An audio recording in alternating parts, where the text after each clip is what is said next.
बिस्मिल्लाहिर्रहमानिर्रहीम। अस्सलाम वालेकुम स्टूडेंट्स, उम्मीद है कि आप सब खैरियत से होंगे। स्टूडेंट्स, आज के इस क्लास में हम poets of the later Victorian era के ऊपर बात करेंगे।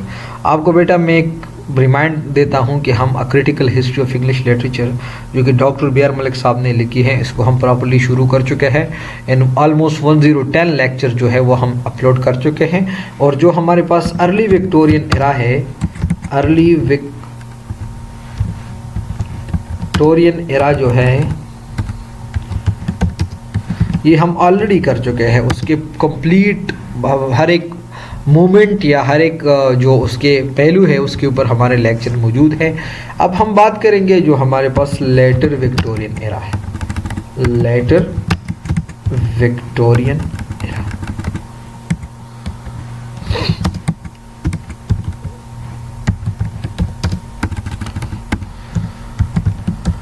विक्टोरियन एरा के ऊपर बात करेंगे। याद रखिए बेटा, जब हम लेटर विक्टोरियन एरा के ऊपर बात करते हैं तो ये हमारे पास टू मूवमेंट्स में ये तकसीम हुई है। ये जो हमारे पास लेटर विक्टोरियन एरा है ये टू मूवमेंट्स में ये डिवाइड की गई है। अब टू मूवमेंट्स हमारे पास कौन सा है? नंबर वन हमारे पास है the Pre-Raphaelites, the Pre-Raphaelites.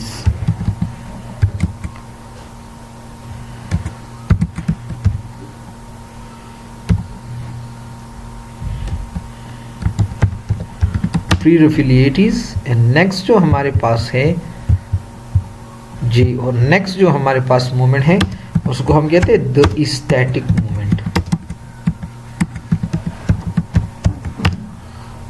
The static movement. समझने की कोशिश करें बेटा, हमारे पास जो लेटर विक्टोरियन एरा है वो हमने टू मूवमेंट्स में हमने डिवाइड किए हैं, the Pre-Raphaelites and the static movement के ऊपर। तो अब हम ऐसा करेंगे कि पहले हम द फ्री रेफिलिएटीज के ऊपर आज इस क्लास में हम स्पेसिफिकली बात करेंगे कि हमारे पास द फ्री रेफिलिएटीज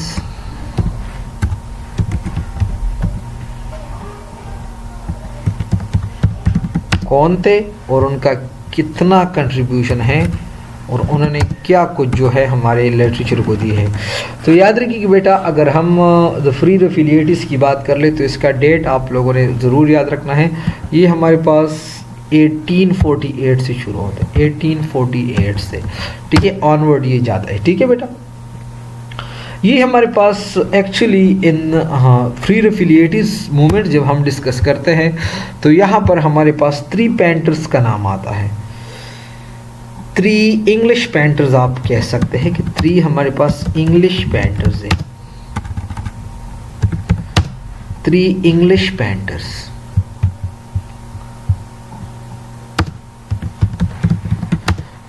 ठीक है बेटा। एक का नाम हमारे पास है डेंटे, उसका कंप्लीट नेम है Dante Gabriel Rossetti.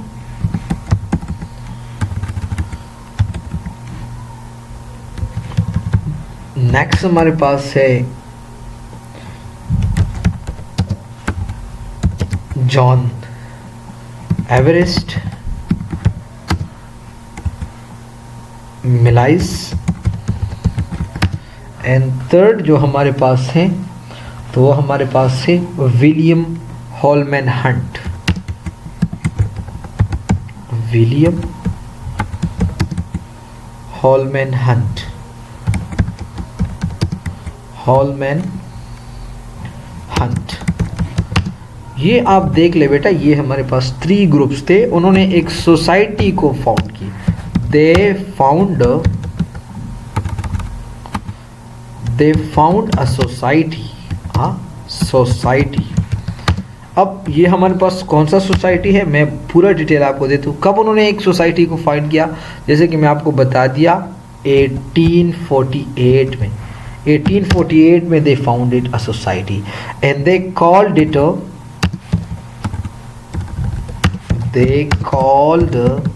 it Free Affiliates Brotherhood। क्या?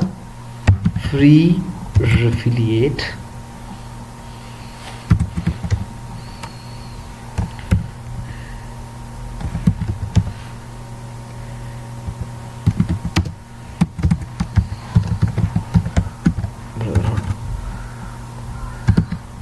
आई होप आपको थोड़ा सा बैकग्राउंड का पता चला कि हमारे पास क्या है। 3 पेंटर्स थे हमारे पास इंग्लिश का। हमारे पास इसमें वो डेंटे हैं, जॉन एवरेस्ट हैं, एंड मेलियस जो हमारे पास विलियम हॉलमैन हंट हैं।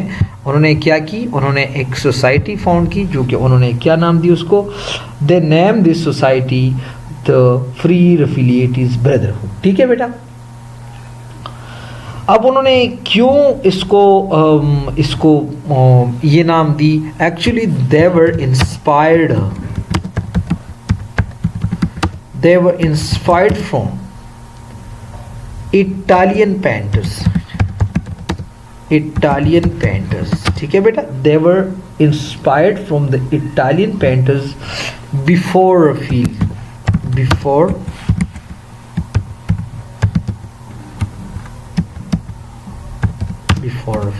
फील से पहले जो हमारे पास इटालियन पेंटर्स रहे थे उनसे इंस्पायर हो गए। तो उन्होंने इस सोसाइटी को क्या नाम दी, इस सोसाइटी को उन्होंने प्री रेफिलिएटिस का नाम दी। अब याद रखिएगा कौन सी खास बात थी कि वो उन्होंने उसको फॉलो की। Actually they found sweetness, they found depth, they found sincerity, they found sweetness, they found depth, they found sincerity and also they found devotional feelings in the poetry। तो आप देख ले बेटा, दोबारा ये जैसे कि वो रोमांटिसिज्म की तरफ देखे, दोबारा जो वो feeling and sweetness and depth की तरफ देखे, और वो इतना डेप्थ पे जाके कि वो उसका सेल्फ जो था, वो क्या करते, वो फॉरगेट।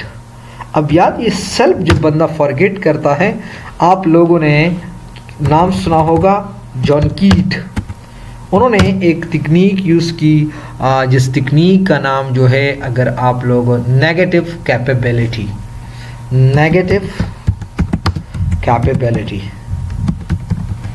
तो ये तकनीक एक्चुअली ये है कि आप जो है क्या करें कि आप फॉर एग्ज़ाम्पल किसी बंदे का आप फीलिंग या किसी आप लोगों ने फॉर एग्ज़ाम्पल आप लोगों को मैं एक एग्ज़ाम्पल देता हूँ। आई एम सॉरी बेटा, अभी मुझे कॉल आ रही है, 1 मिनट। तो ये जो हमारे पास नेगेटिव कैपेबिलिटी तकनीक है बेटा, तो ये हमारे पास वो तकनीक है कि एक राइटर जो है वो अपने राइटिंग के अंदर खुद के पर्सनालिटी को वो फॉरगेट करे, खुद को वो फॉरगेट करे, और जो हमारे पास दूसरे का जो हमारे पास वो जिस बंदे के बारे में वो लिख रहा है या वो जिसको वो डिस्कस करता है, तो जिसको हम कहते हैं एम्पैथी। एक हमारे पास होता है सिंपैथी एंड दूसरा एम्पैथी, कि वो इतना एम्पैथी शो करे। एम्पैथी का मतलब एक बंदे के साथ जो कुछ हुआ है और आप ऐसा फील करते हो कि मेरे साथ होता है, तो वो तो है। मैं सिर्फ आपको फॉरगेटफुलनेस का मैं आपको सेल्फ फॉरगेटफुलनेस का मैं आपको एग्जांपल दे रहा था कि देखिए उसका सिमिलरिटीज़ जो है वो रोमांटिक्स लोगों के साथ तकरीबन मिलता जुलता है। तो ये पोइट्री के अंदर जो है उन्होंने क्या चीज़ खुद को उसने फॉरगेट की, और उन्होंने they were intended to find the truth. कौन? ये हमारे पास जो फ्री रेफिलिएट ब्रदरहुड है। सही है बेटा। तो ये हमारे पास आपका थोड़ा सा बैकग्राउंड जो है आपके समझ में आ गया कि हमारे पास ये कौन सा मूवमेंट था और इसके अंदर क्या। लेकिन अब यहाँ पर एक मसला है, लेकिन हमारे पास चंद पोइट्स थे उसी टाइप के, स्पेशली हमारे पास डीजी रोजेटी। ऊपर जो हमने डेंटे जिब्रेल रोजेटी का नाम सुना उसकी बात है, डीजी रोजेटी। एंड नेक्स्ट हमारे पास है and some of his painters friend and some of his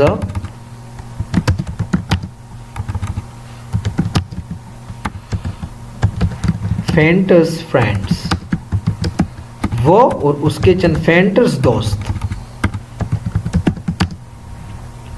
friends. उसके अंदर जो आप अगर आप गए कि कौन से फ्रेंड, तो मोस्टली जो हमारे पास है विलियम, जो हमारे पास मॉरिस है, मॉरिस विलियम,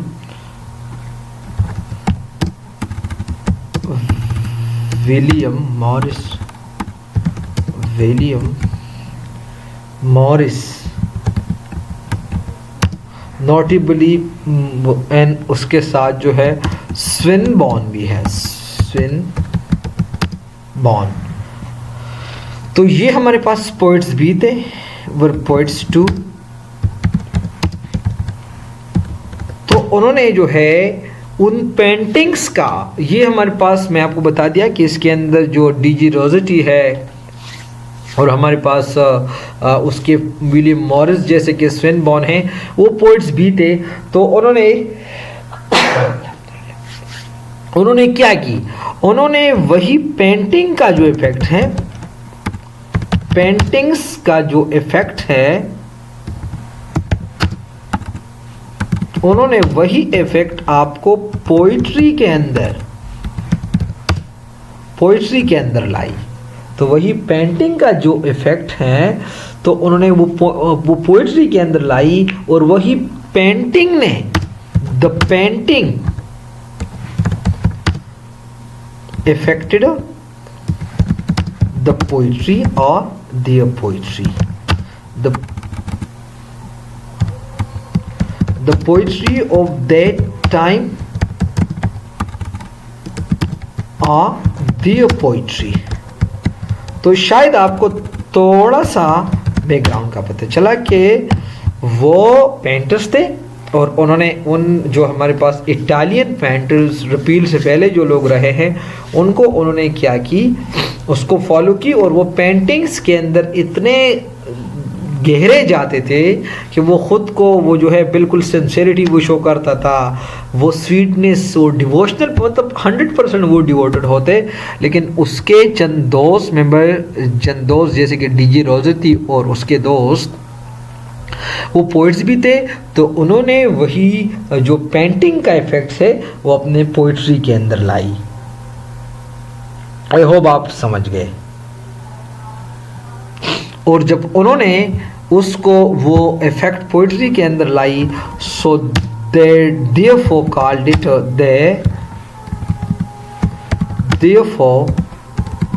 called it क्या, free रफिलिएट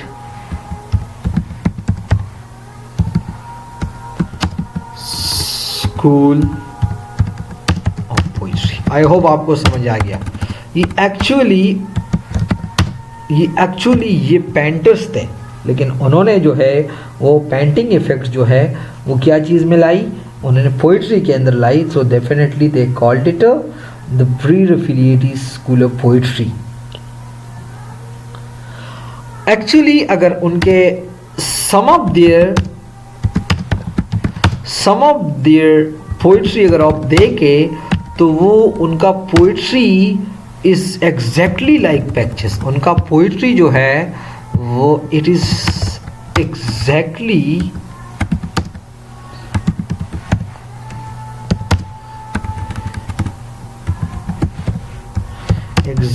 like what it is exactly like painting, it is exactly like painting। उसका पोइट्री जो है बिल्कुल आपको पेंटिंग ही लगेगा। समझाते या नहीं? आई होप आपको समझाता है। और उनके वो पोइट्री के अंदर आपको पिक्चर्स जैसा नज़र आ जाए। ठीक है बेटा। अब अगर उसके वो subject matter of their poetry अगर हम बात कर ले, सो उन्होंने वो अपने वो पोइट्री के अंदर रोमांस जो हमारे पास मिडल एजेस के रोमांस थे वो लाया, एंड साथ साथ जो है जो हमारे पास मिस्टिसिज्म है वो अपने पोइट्री के अंदर लाया। जैसे कि हमारे पास लाइक मिडल एजेस की तरह वो अपने पोइट्री के अंदर क्या चीज़ लाया, मिस्टिसिज्म लाया, और उन्होंने जो है क्या चीज़ लाया, उन्होंने रोमांस लाया। And they tried to create pure art, they tried to create pure art. वो पेवर आर्ट को वो क्रिएट करने की कोशिश में थे और उन्होंने ये कोशिश करने की कोशिश की। And they tried to create, they tried to create art for art's sake only. Now what is art for art's sake? They were of the view that art should not be used for any religious or moral purposes.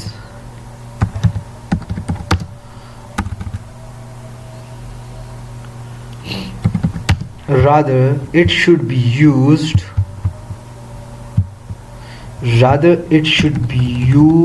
only for its own sake. I hope कि आपको थोड़ा बहुत समझ आ रहा है और मैं आपको बिल्कुल क्लियरली जो है वो मैं इसको आपको समझाना चाहता हूँ। सही है बेटा? तो शायद सवाल कोई आपका पैदा नहीं होगा। तो बता दिया बेटा। अब अगर हम मज़ीद इसके फीचर्स की हम बात कर ले, so the first and foremost things in the Pre-Raphaelite school of poetry, जो हमारे पास first and the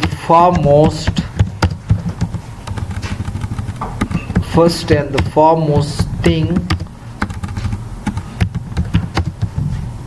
in their poetry was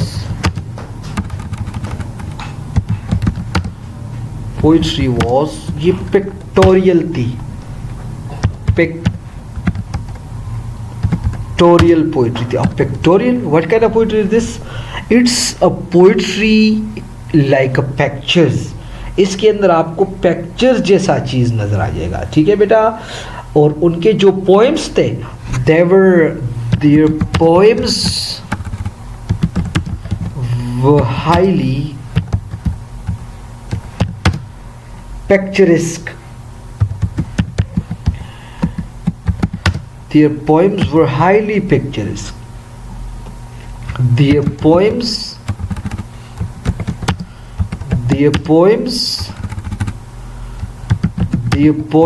were painting in words.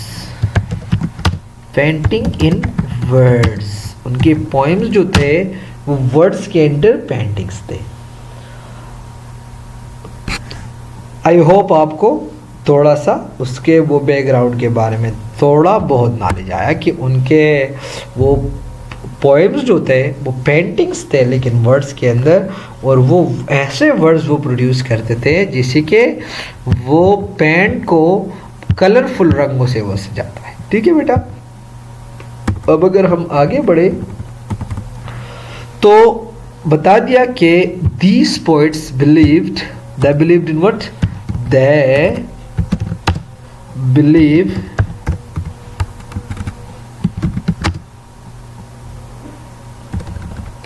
art for art's sake only। वो सिर्फ इस चीज पे थे कि art should be only for art's sake। They had a theory that art should not be for life's sake। बता दिया। What do you mean by like safe? They mean art should not be used for any religious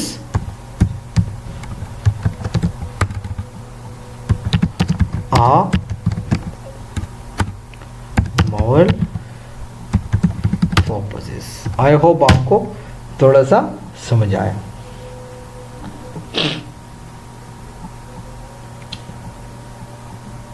and इसलिए when they thought that it should be only for art's sake, it should not be for life's sake, so that's why they took their themes from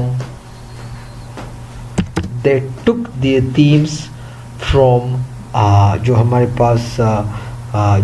pass medieval Lars है, जो हमारे पास medieval time है या middle age है, they took their themes from that very time, from middle ages. ठीक है बेटा. And they added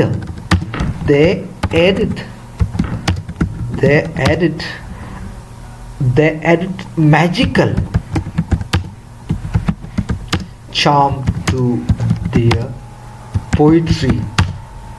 उसके पोइट्री के अंदर वो एक मैजिकल चार्म था. And it also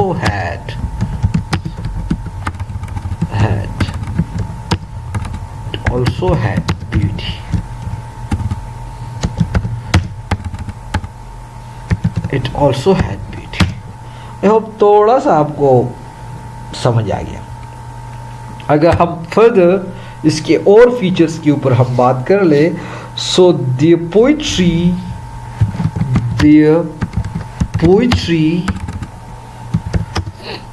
was highly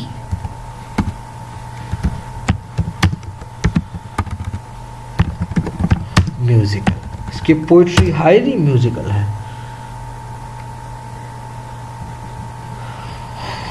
It had musical qualities.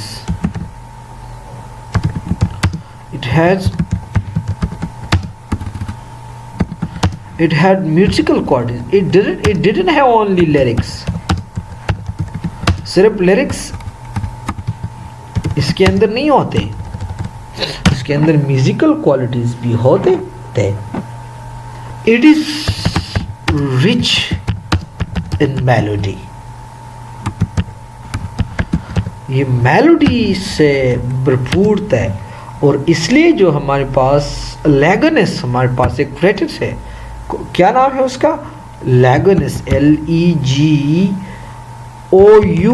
लेगोनिस एक क्रेटिस है. वो कहता है, लेगोनिस क्या कहता है? वो कहता है कि vowel calls vowel, vowel calls vowel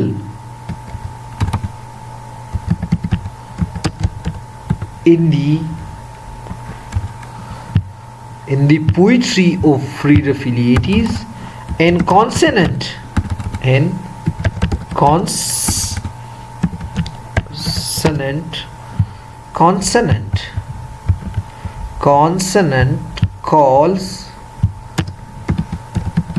consonants.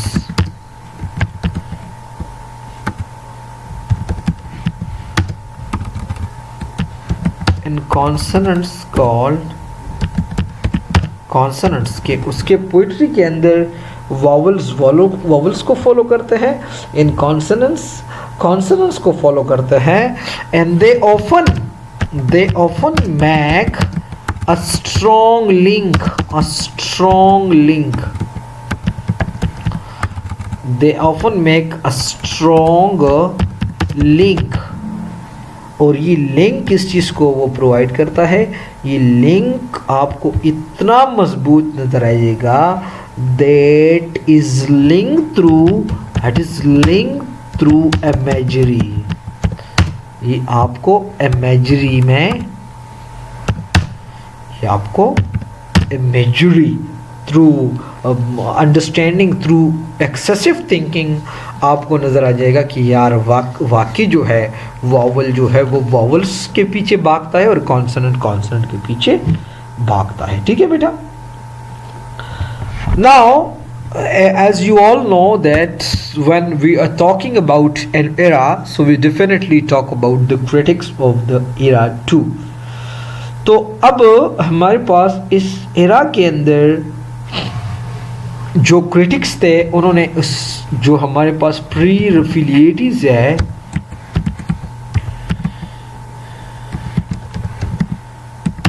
उसके ऊपर उन्होंने चार्ज की। अब कैसा उसने चार्ज की कि ये जो पोइट्री है इतने सारे क्वालिटीज इसमें हो के so this poetry becomes it has a charge of voluptuousness, VOLUMPTOUSNESS. It had the charge of voluptuousness. Voluptuousness mean जिसके अंदर शहवत बहुत ज़्यादा हो, जो एक बंदे को बिल्कुल ज़्यादा वो अपनी तरफ मुतवज्जे कर देता है, अट्रैक्टिव है। एंड ये जो है ये जो हमारे पास एक्चुअल जो इटालियन हमारे पास जो रफील्स या उससे पहले जो पोइट्री प्रोड्यूस हुई है इसके अंदर तो ये चीज़ नहीं है। So then as for this charge, as for being too much attractive, they called it, अब हु कॉल्ड इट? रॉबर्ट। और आप ये नाम बिल्कुल याद रखिएगा, Robert Buchanan. Robert Buchanan called this poetry, I mean the Free Repuliates,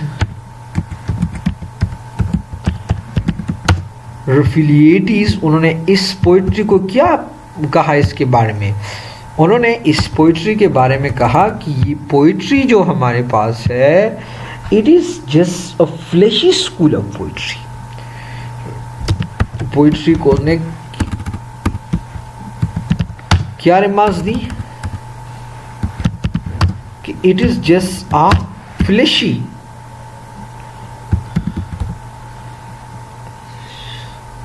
fleshly school of poetry. ये आपका एमसीक्यूज है बेटा। अगर आपके पेपर में ये एमसीक्यूज नहीं आया तो समझो कि जिस एग्जामिनर ने पेपर बनाई हैं वह नशे में था या वो रोज़े की हालत में पेपर बना रहा था। किसने प्री-रफिलिएटिस पोइट्री को अ फ्लैशली स्कूल ऑफ पोइट्री का नाम दिया कि it's just a fleshly school of poetry? तो ये हमारे पास रॉबर्ट बचनन हमारे पास एक क्रिटिक है उन्होंने, और उसने क्यों इसको ये कहा? He called it because it is too sensuous. He called it because it is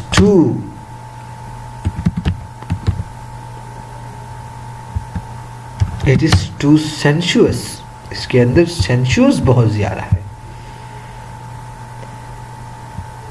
and often degenerates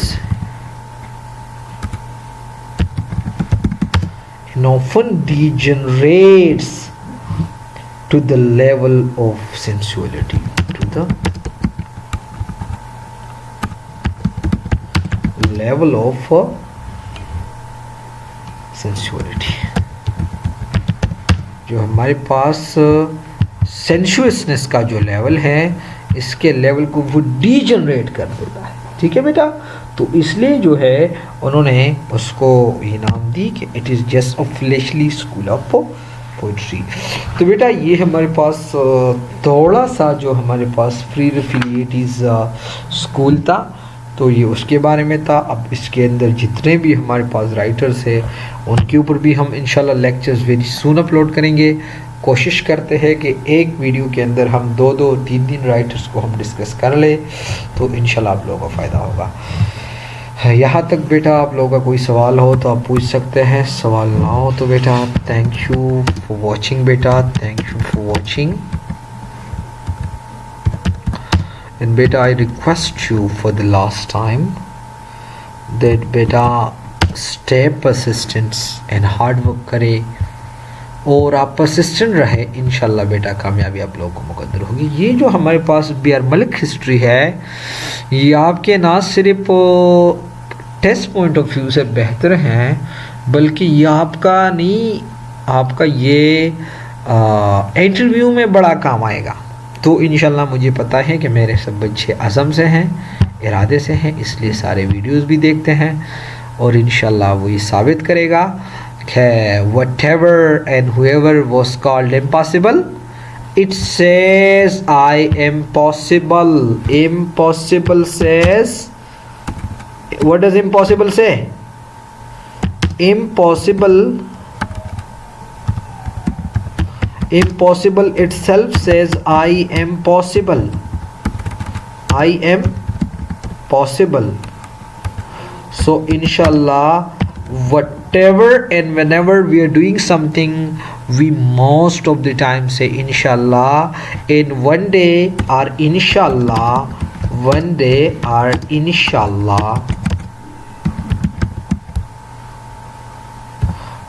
be alhamdulillah.